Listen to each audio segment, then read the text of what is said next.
Hello and welcome to another 12-minute practice. Today we'll be focusing on backbends. As you sit tall, bring your hands together at heart center and go ahead and close your eyes. Take a deep breath in, a sigh. Take a moment to connect the roots of your seed into the land and its connections, the indigenous acknowledgement you'd like to make here where you're practicing from. With honor and respect, bow your head to your hands, your mind to your body. And gradually blink the eyes to open and catch your knees with your hands. Now before we take any deep extensions, we want to first warm up the spine and strengthen a bit into our core. So we'll activate with some seated cat-cows. Inhale, pull forward and up. Exhale, round back, curl in. Inhale, pull forward, shoulders pull back. Exhale, round it out. 2 more. Think navel to spine like you did in your core work.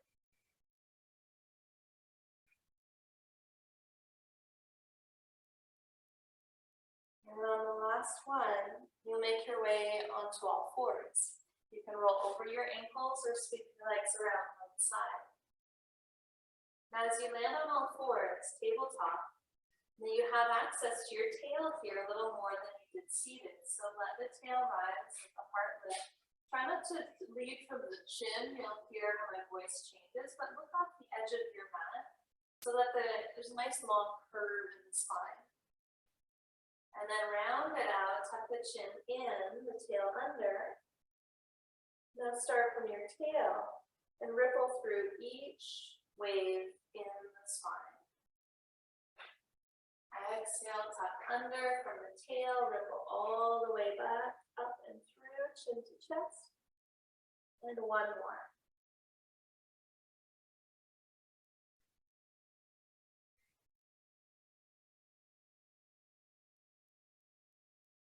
Now you'll tuck your toes under here, slide back into a downward dog or what I call puppy dog. Now you can do this next movement either on your knees or from your feet.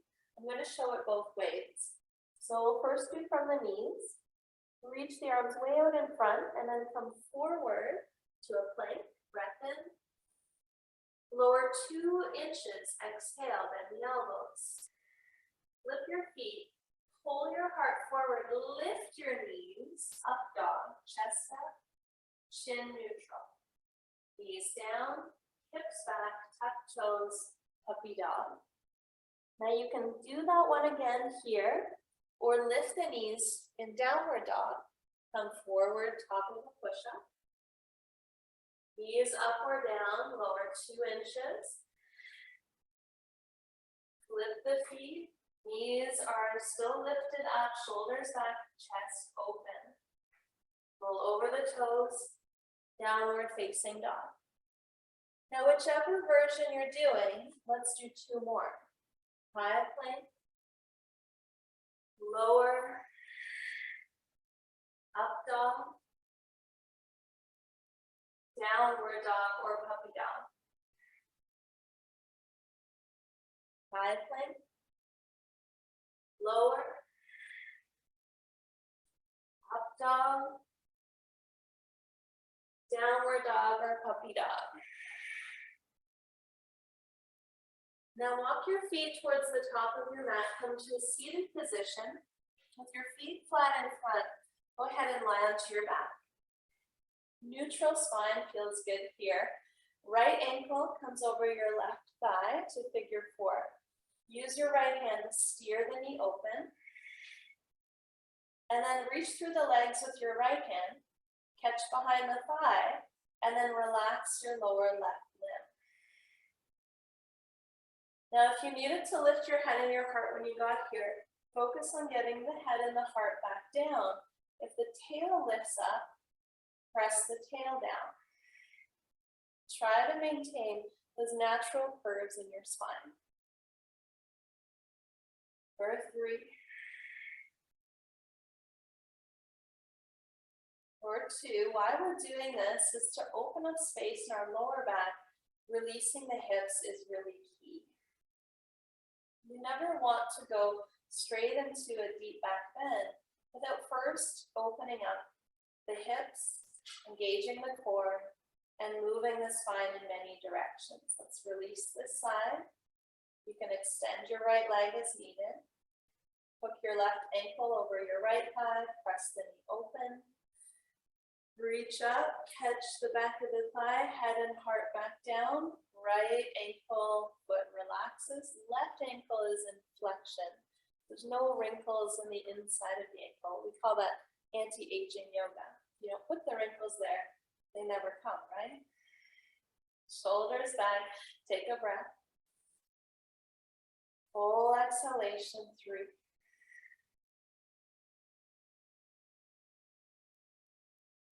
Tail down, shoulders back, 2. Nudge the knee wide. All right, now on 1 here, we'll release the legs. Bring your feet flat to the floor, reach down to your heels for a little bridge. As you press into bridge, this is effectively a version of camel, but we're more accessible here to press and lift. I want you to roll to one side, tuck one shoulder. Roll to the other side, tuck the other shoulder. Your palms might be open here, or your hands can reach to each other and interlace. And if they do, press the pinky fingers down towards the floor.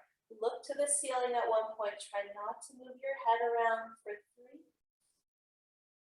For 2, pull your heels towards your hands. Release your hands and roll all the way down. Deep breath in. Sigh it out. Now, if that's good for you, stay there. If you'd like to come into our camel variation, then come all the way up by rolling to one side and cushion the knees as you need to. You can tuck the toes under, pull your hips over top of your knees. Now I say stay in bridge. If you're not familiar with camel and this one feels a little too much, you can always go back to bridge. Alternatively, we're taking our camel from the top, just as if our feet were still flat on the floor. Your hands here help to brace and support your lower back. So I think pull your tail down, send your hips forward. Think shoulders and chest open like up dog. If you have the space in your shoulders, you could flip your fingers the other way. Keep the chin slightly drawn in so that you don't have any kink in that upper part of the neck. Remember, one long line in that spine, like a candy cane, comes up and over. Take a breath. Now lean into your feet just a little and send your heart up and open. I used to always refer to this as the Care Bear stare.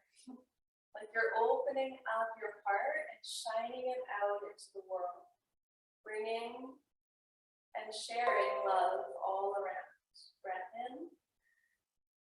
Breath out. As you press into your feet, you'll go up.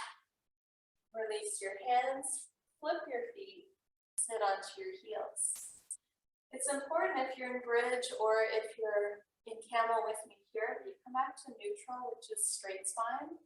And as much as you might feel an overwhelming flush, you don't want to go into child's pose. That's a big expression of your spine one way to a really big expression the other way. Give yourself some space in between to neutralize.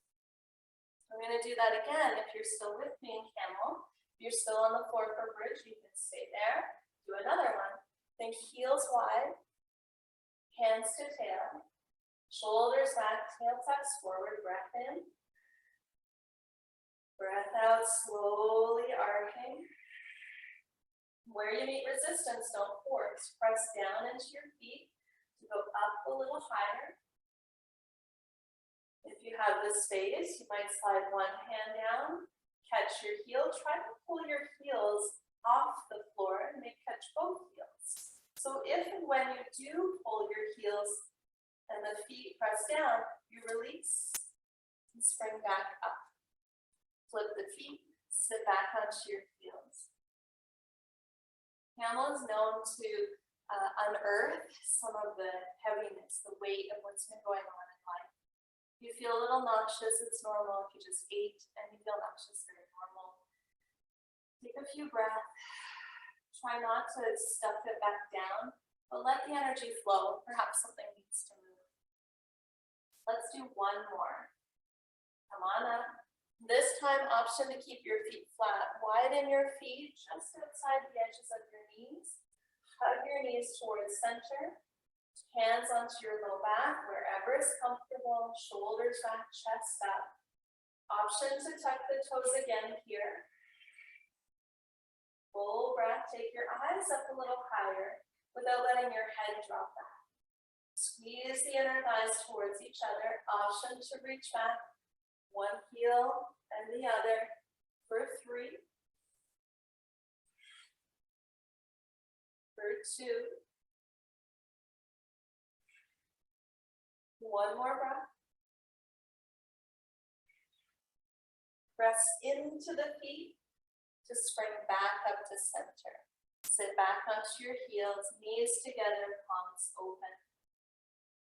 Deep breath in, sigh. Allowing yourself time to sit with whatever shows up, perhaps lying down for a minute and letting the spine come back to a neutral space will feel really good. Bring your palms together at heart center. Honor yourself, the land in which you're practicing from, for the time, the energy, and the commitment you've made to continue to breathe and move 12 minutes each day. Namaste. I look forward to seeing you for another practice.